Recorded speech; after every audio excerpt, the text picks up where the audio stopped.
What the heck was that?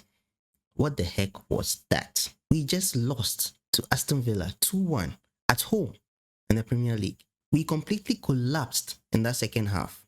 That was just so frustrating to watch. That second half was just so frustrating to watch. We played the first half so well. We started this game so well. We had multiple chances in the first half from Palmer, from Enzo. We got a goal from João Pedro, a goal that I thought initially was Reece James, but it ended up being João Pedro's goal. We started so well. I even tweeted that we had one of the best performances that I've seen from Chelsea in a very long time. It was excellent from start to finish.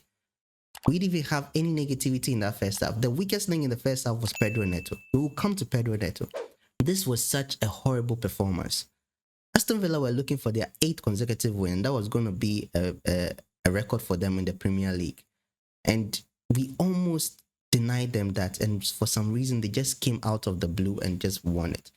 I wouldn't even say out of the blue because we gifted them that win. We gifted them this win. It's so frustrating. I'm so pissed. I was so pissed when I was watching the second half. The way we just rolled over for them to just take advantage of us. And I blame, I tweeted this out, but I blame solely Maresca. Enzo Maresca is the one that I blame solely for this loss. You saw the issues that we're facing in the second half. Pedro Neto was so bad in that first half.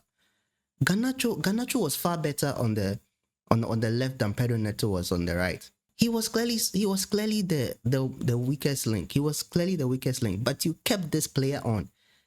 You should have taken him on early. If you wanted to give him a first half run, fine, give him that first half run. But in the second half, take him off. Take him off. Bring in Esteval, move Garnacho to the right, put Esteval on the left. Let Esteval play with Palmer for once. We've not seen that in a very long time. The last time we saw the two of them play together, it was magical. It was beautiful. Let them continue to play together. But what does this guy do? He takes on Garnacho. He takes on João Pedro. It brings on Delap. Takes on Garnacho. Brings on Gittins. Takes on Palmer.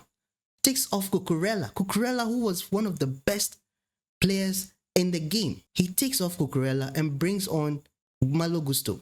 I just don't understand sometimes what he does with these changes of his. And like I've said, I blame him solely for this loss. He made a change very late, and eventually when he made a change too, there were poor changes. When Esteval even came on, you could see that Esteval was doing very well, but the players around him were so poor, were so bad that they weren't linking up properly. So why don't you keep Palmer there? Why don't you keep Palmer on? We need to win. We need a goal. Why are you taking Palmer off? Because you are trying to manage his injury. Keep him on. Let him play. Bring Esteval on. Let's see how that goes on. If it doesn't work out, then you take Palmer off. But you take Palmer off and swap him rather with Esteval. Instead of bringing Esteval on for Neto early on in the game. Early on that second half, you should have taken Neto off. This game was going so well. It was going so well. I mean, big ups to Unai Emery for the changes that he made. Bringing Onana on, bringing Watkins on, and bringing Sancho on was just a touch of masterclass. Because bringing these three on, you could just see that he wanted to get the win. He wanted to get the win. And Sancho was so good on the wings. I mean, even before Watkins got his goal, you could see that they were threatening. They were really threatening. Watkins' goal, it was luck. He was played in. He tried to take the shot. Sanchez made a save, ricocheted off him, and went in. That was pure luck. But still, we were so open at the back. There was a chance that came in through that same channel. It came in, but fortunately, Sanchez was able to make the save. But this time, it fell to Watkins, and Watkins was able to score. And then the second goal, we just allowed this guy to have so much space in the box and to take that shot and score.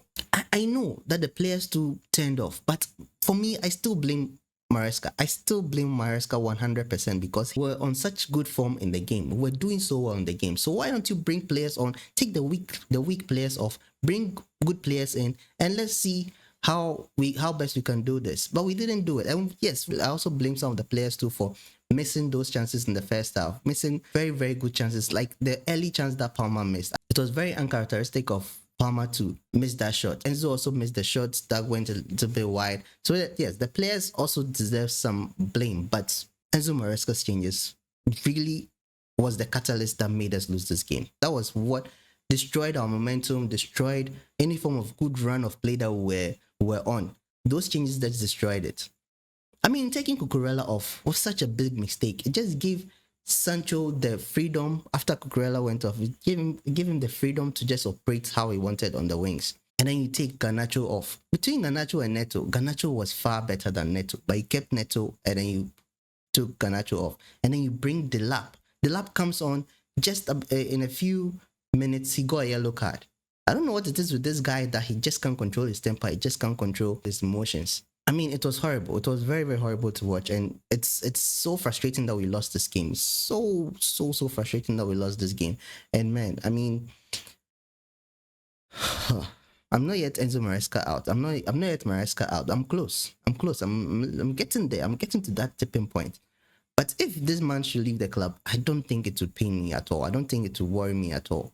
Because the way he's handling this team, the way he's handling the team these days, and we don't know what kind of Chelsea is going to turn up. Today we saw the two halves of Chelsea, just like we saw against Newcastle. The two halves of Chelsea, a poor Chelsea that just rolls over for teams to take advantage, and then a good Chelsea that can really go at teams and punish them and win games. We saw both Chelseas in this particular game. What Aston Villa did to us was the same as what we did to Newcastle, but just that Aston Villa had more balls to win, had more drive to win. I don't know what it is, man. Enzo Maresca wasn't even on the pitch. He wasn't even on the touchline today, and it was causing more damage in the stands. It's so frustrating to watch Chelsea play this way week in and week out. It's so frustrating to see Chelsea do these things, and things have to change. It has to change. I've been saying so many times that this kind of play can't go on. It can't go on.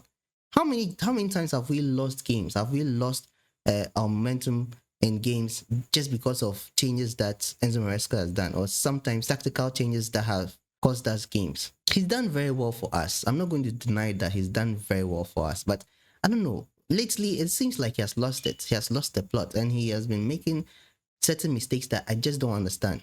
Do we always want to go down by a goal first before we come up again and wake up in the second half? Do we always want that? Why can't we just play well? We play well throughout the whole game. We have to meet a Barcelona, meet an Arsenal, meet a PSG before we play well throughout the whole game? Do we have to always lose focus when we are playing these kind of teams? Aston Villa this season has been very, very good this season, and even when we started, they were the ones defending. They had a low block in the first half, which made it very difficult for us to penetrate, but we still were able to find a goal. We still were able to find chances in behind their defense, and the goal caused them to wake up, and they made those three fantastic changes that helped them win the game, and we just completely rolled over.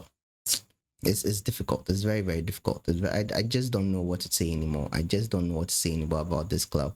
It's very difficult supporting Chelsea in this kind of situations. I've supported Chelsea for so long, and yes, we've had very bad moments, but this moment just feels so different. It feels like this. It feels different because the team is capable of being there. They're capable of being there. They're capable of being number one in the country. They are very, very capable. We have the talent. We have the players.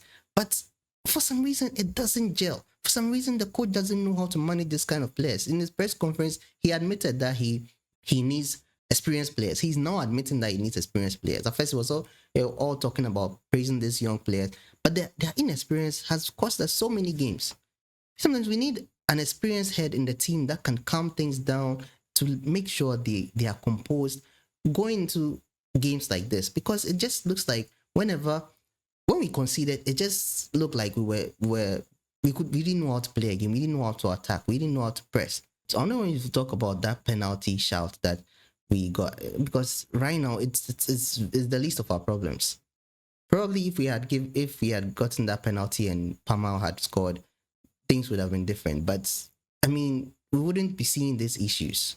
Yeah. So I think currently we are fifth on the table, and we are so far from the top that I don't even know how we are going to even revive our season. It's so damn difficult, man. It's so damn difficult to watch Chelsea these days and to even talk about them. As somebody does this for their channel, it's very difficult to come and sit here to talk about Chelsea when we play like that.